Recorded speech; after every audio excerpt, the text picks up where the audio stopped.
अस्सलामुअलैकुम, मैं डॉक्टर आयशा अब्बास। मैं आपकी डॉक्टर भी हूँ और डाइटिशियन भी। जिन लोगों की थोड़ी पर चिन पर बाल हैं वो किन बीमारियों की वजह से होते हैं, और यकीन करें कि हर दूसरी तीसरी चौथी औरत या बच्ची हमारे पास आ रही होती है जिसकी चिन पे इस जगह पे सख्त बाल होते हैं। उसकी वजह से वो बेचारियाँ शर्मिंदगी की भी बहुत शिकार हो जाती हैं। उनके हार्मोनल चेंजेस की वजह से भी ऐसा हो रहा होता है। वो बहुत सारे लोगों में ये जेनेटिकली भी होता है, मोटे बाल का आना, लेकिन इसके लिए चेकअप ज़रूरी है।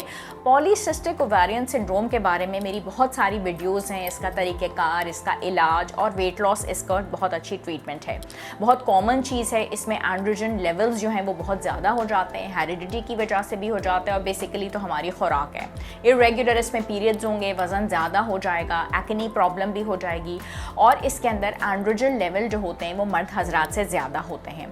एक और चीज़ के बारे में मैं आपको बताती चलूँ, कुशिंग सिंड्रोम, जिसके अंदर बहुत ज़्यादा अरसे तक कोर्टिसोल हार्मोन जो है वो बढ़ जाता है, ठीक है, और उसके अंदर भी चेहरे के ऊपर बाल हो जाते हैं, इरेगुलर पीरियड्स हो जाते हैं, सर में दर्द होगा, और इसको भी मैनेज करना जो है वो बहुत ज़्यादा ज़रूरी है। कई दफ़ा ऐसा होता है कि एड्रीनल ग्लैंड का ही ट्यूमर होता है, या फिर एड्रीनल ग्लैंड का ही ना कोई मसला होता है जिसमें एंड्रोजन ज़्यादा होते हैं, वज़न की भी ज़्यादती होती है, और इसमें आवाज़ जो होती है ख़वातीन की बहुत डीप हो जाती है, बहुत गहरी हो जाती है, मुंह पे बाल बहुत ज़्यादा हो जाता है।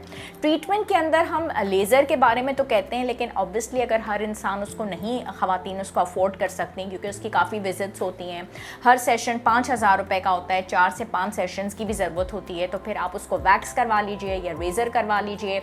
और अगर एक्ने और आपके बाल और पीरियड्स की इरेगुलरिटी अगर ये नहीं ठीक हो पाती, इसकी तशख़ीस नहीं हो रही और ये मामला बिगड़ता चला जा रहा है, इमीडिएटली डॉक्टर के पास जाना है, हमारे पास ज़रूर आना है, और वेट लॉस के लिए डाइट प्लान बनवाना है। ट्रीटमेंट बहुत ज़रूरी है ताकि ये चीज़ खुदा ना खास्ता कोई संगीन सूरत हाल ना अख्तियार कर ले। शुक्रिया।